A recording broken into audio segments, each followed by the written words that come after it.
Hi, our guest today is Ravi Sodhi. He's with SCORE, the Service Corps of Retired Executives. So how does a typical person who's already in business, how do you find they utilize SCORE? Is it like they come in for a one-shot thing, or do you have a lot of people that are repeat customers?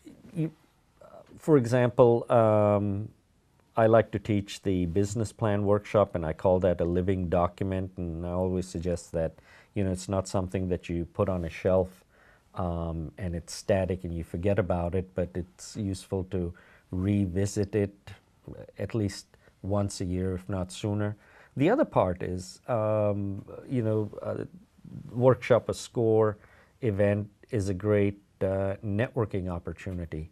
Oftentimes, when I teach the business plan workshop, I encourage every person in the room to get a chance to meet all the other participants, because you don't know, something you need to buy as a product or service is being planned by someone in the room, and you've spent a couple hours with them.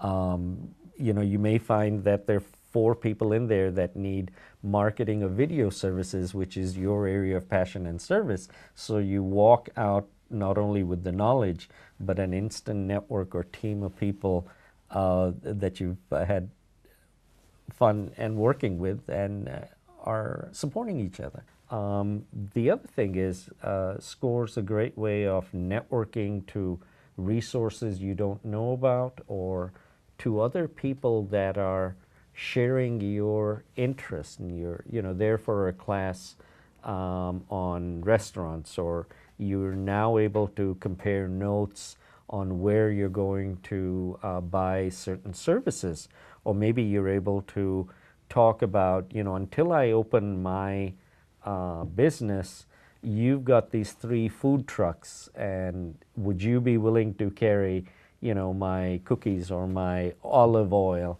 And I don't have to buy the truck and hire the people, but you're able to develop those partnering relationships and provide your goods and services to other people that are a little further ahead and can carry your product or brand for you.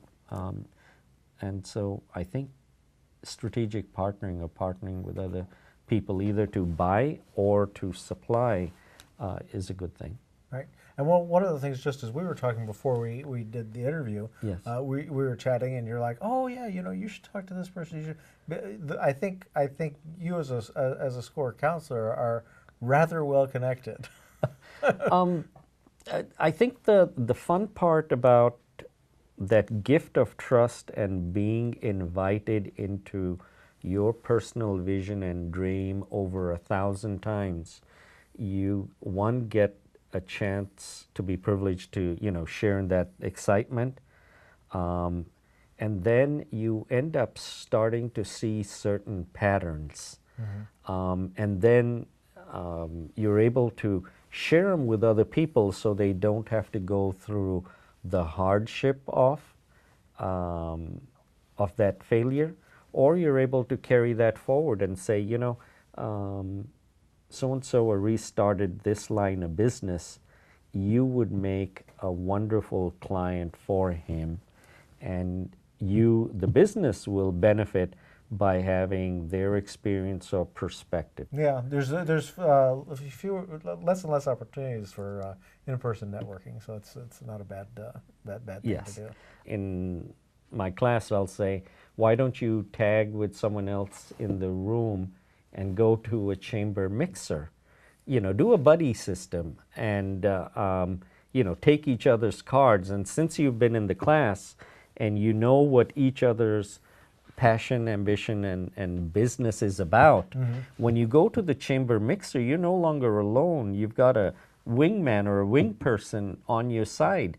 And it's so fun for you to go up and say, let me introduce Reese, and he's a media company that you need to know. It's a warmer handoff, and you don't have to do it alone. That's great. Even though you may have 2 or 4 people, you are the leader and CEO of your company or product or service.